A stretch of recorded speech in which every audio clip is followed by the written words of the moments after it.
Saudariku sekalian yang saya muliakan, Sayyidah Fatimah penghibur Nabi.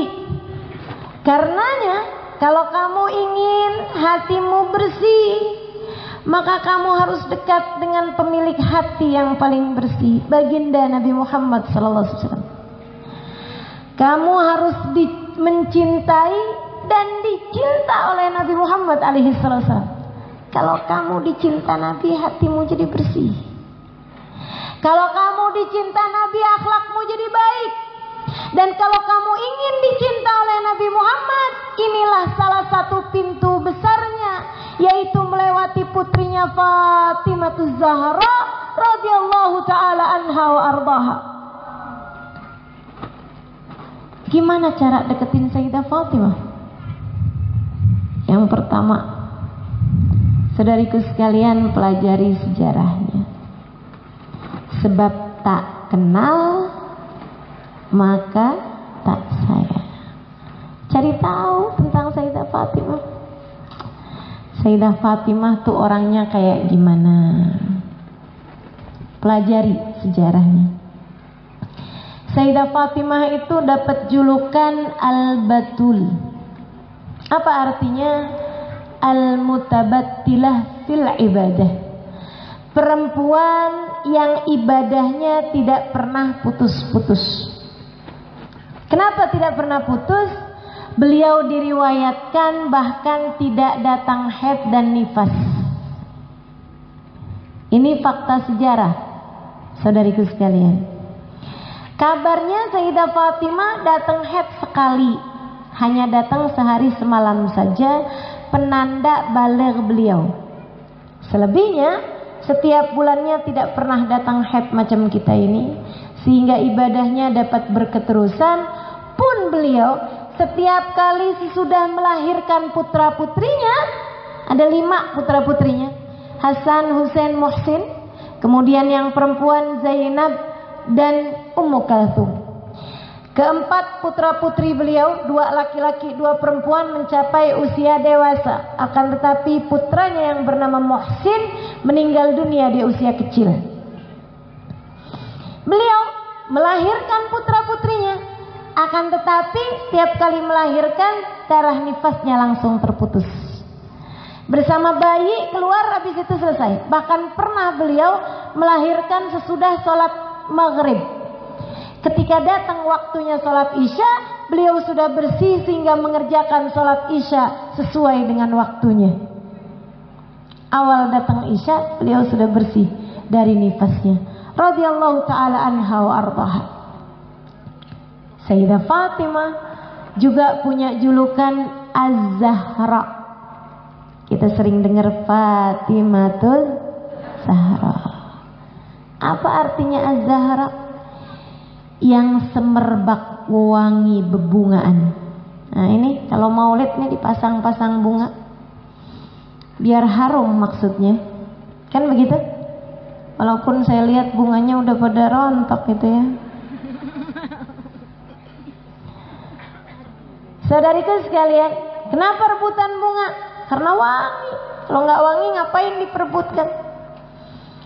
Tapi penciuman kita ini berbeda dengan penciuman para malaikat.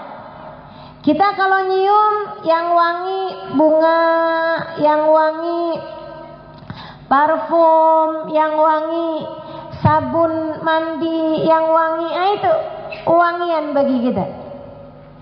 Yang baunya busuk, bangkai yang baunya busuk, mohon maaf, kotoran binatang ataupun manusia,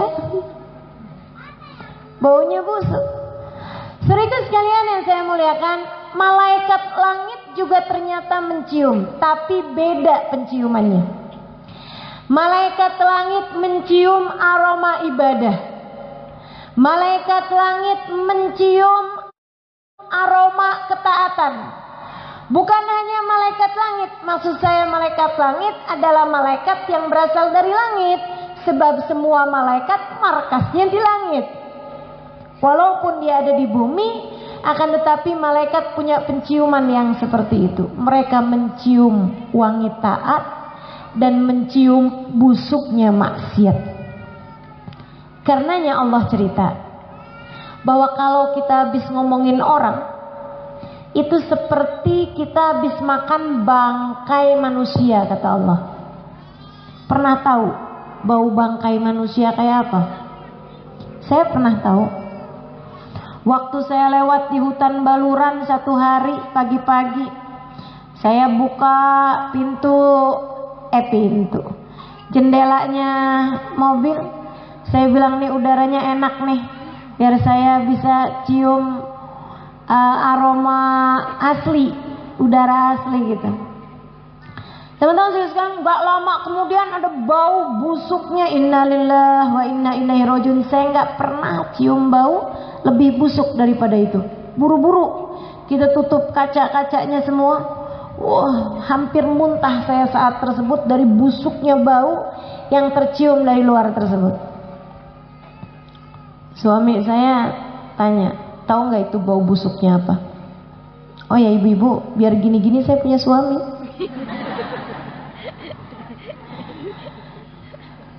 Dia tanya, kamu tahu nggak bau busuk itu bau apa? Saya bilang, apa itu ya?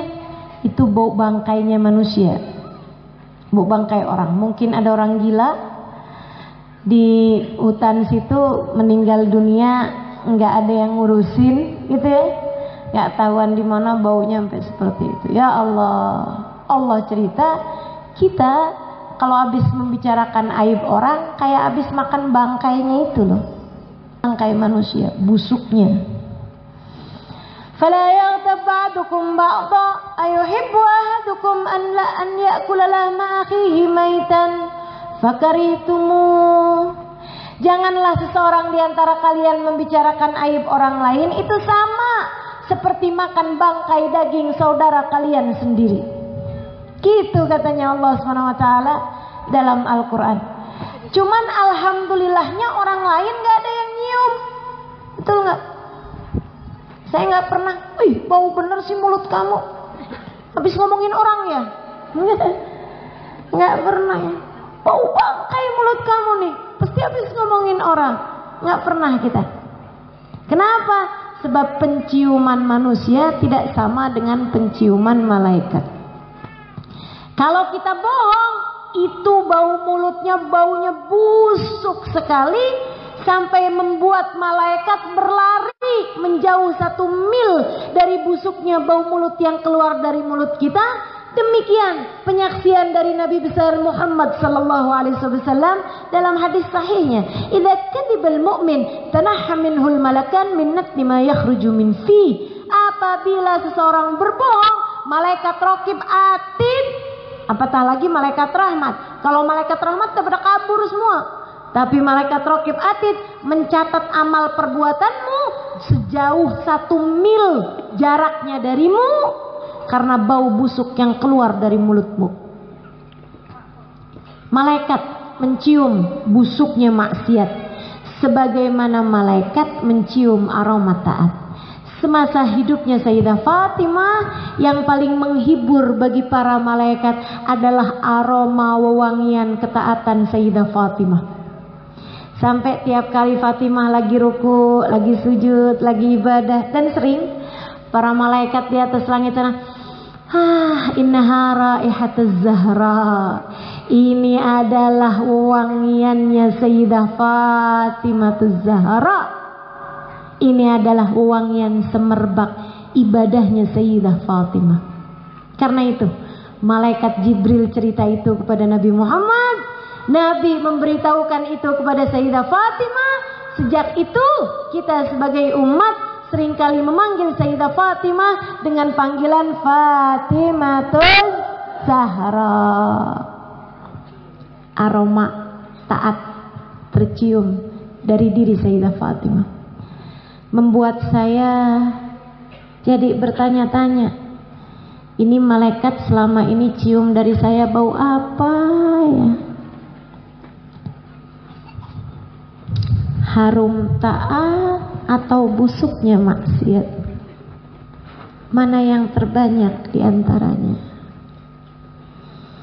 Ya Allah, teman-teman saya sekalian, semoga Allah pelihara kita semua. Amin.